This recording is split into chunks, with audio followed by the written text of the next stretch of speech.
Alam mo, kapag bumalik ako sa mga laalang pagkabata ko sa probinsya, parang kahapon lang ang lahat.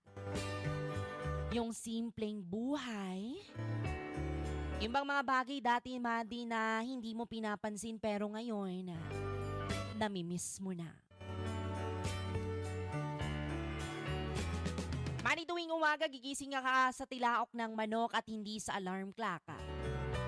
Tapos paglabas pa ng bahay mo ay mararamdaman mo agad ang labig ng simoy ng hangin at amoy na amoy mo ang halimuyak ng mga bulaklak at damo na basa dahil sa hamog.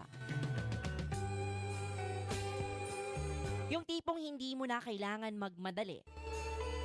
Dati, yung bang walang cellphone na hawak-hawakan, kundi pamalo lang ni nanay kapag late ka ng gumising. Tapos, didiretso ka na lang sa taniman o kaya sa bukid. Hindi pong mag-harvest ka na lang ng prutas o gulay, mga kaibigan. Laging may mga alagang kambing o mga hayop at iba't ibang hayop pa yan. Kaya bago pa man makakain sa agahan ay kailangan mo munang unahin na pakainin ang mga alagang hayop na manok at baboy.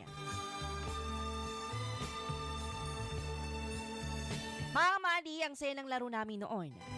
Simple lang pero sobrang saya. Yung tipong naglalaro lang kami ng tago-taguan sa may damuhan o di kaya gagawa kami ng mga baril-barilan gamit ang mga sanga at puno ng dahon. Di na kailangan ng gadgets noon, mga kaibigan, kasi sapat na ang kalikasan para mag-enjoy ka.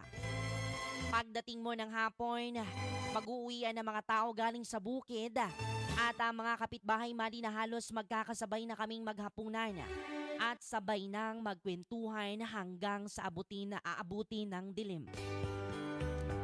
Yung tipong kahit simpleng buhay lang sa probinsya, dama mo ang saya at katahimikan.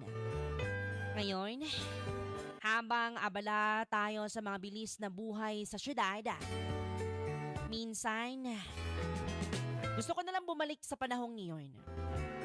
Doon dahil simpleng buhay kung saan walang masyadong iniintindi, kundi kung paano ka lang magiging masaya